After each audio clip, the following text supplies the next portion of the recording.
Alors, la correction de ce deuxième DM, deux exercices. Un premier exercice où il s'agissait de trouver des primitives de fonctions trigonométriques, et un deuxième exercice avec des résolutions d'équations et d'inéquations. Le premier exercice, donc la première question, on nous demande de déterminer une primitive de la fonction définie sur R par f de x égale cosinus de 2x multiplié par sinus de 4x.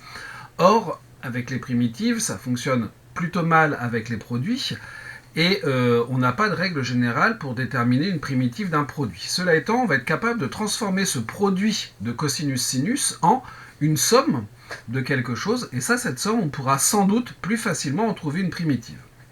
Alors, la fonction qu'on nous donne est définie sur R, donc je commence par me donner un réel, et je vais essayer d'écrire autrement f de x, donc qui est cosinus de 2x multiplié par sinus de 4x.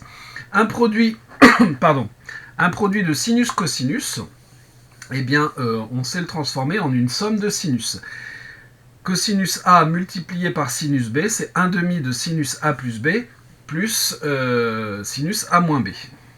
Donc j'applique une formule que je connais, 1 demi de sinus de A plus B, donc 4x plus 2x, 6x, plus sinus de A moins B, 4x moins 2x, ce qui me fait 2x. Bon. Et ça, on va pouvoir en trouver une primitive. Après, il faut se souvenir d'une chose, c'est que, rappel, une fonction, si lambda est un réel,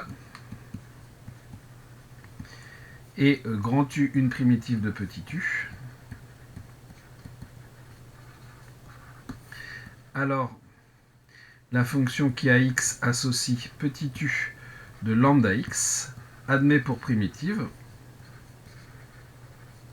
alors pas pour primitive unique,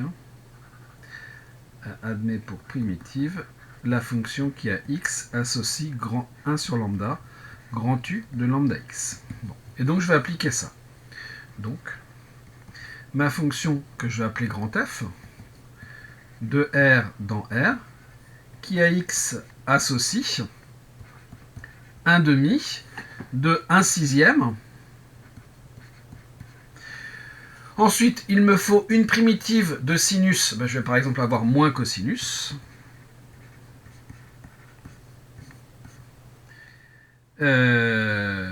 Plus 1 demi multiplié par encore 1 demi. C'est encore un sinus, donc je vais avoir comme primitive un cosinus de 2x. C'est-à-dire moins 1 douzième de cosinus de 6x plus 1 quart de cosinus de 2x. Cette fonction-là est une primitive de la fonction petit f sur R. Voilà pour la première question. Pas de difficulté majeure. La deuxième, elle ne va pas être tellement plus difficile. Donc la deuxième, c'est la fonction définie sur moins pi sur 2, crochet ouvert, puisque de toute façon, je vous rappelle que pour avoir une primitive, il faut évidemment que la fonction soit définie, mais c'est en beaucoup mieux si elle est continue sur l'ensemble en question. Et donc la fonction tangente peut être continue sans moins pi sur 2. Donc le problème, c'est que tangente, on ne sait pas en déterminer de primitive, en tout cas pas directement.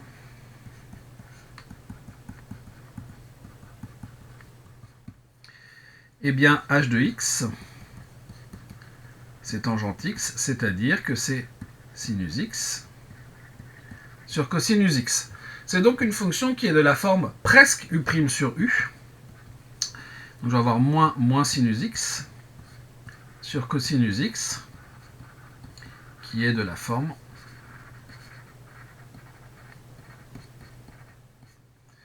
u' sur u. Bon, pas de problème. Et donc, cette fonction-là, je vais être capable d'en donner une primitive. Primitive de u' sur u, c'est ln de u. Donc, ln de valeur absolue de u, pour être précis. La fonction qui a la fonction grand H de moins pi sur 2 dans R, qui a x associe, alors comme j'ai un signe moins ici, c'est une constante multiplicative moins 1, donc je vais avoir moins, ln de valeur absolue, donc de U, ici de mon dénominateur, de cosinus x. Et il se trouve qu'entre moins pi sur 2 et pi sur 2, cosinus est positif, donc je vais avoir moins ln de cosinus x est une primitive de petit h sur moins pi sur 2. Pi sur 2. Et voilà pour cette question. Et finalement cet exercice qui n'était pas long du tout. Et voilà.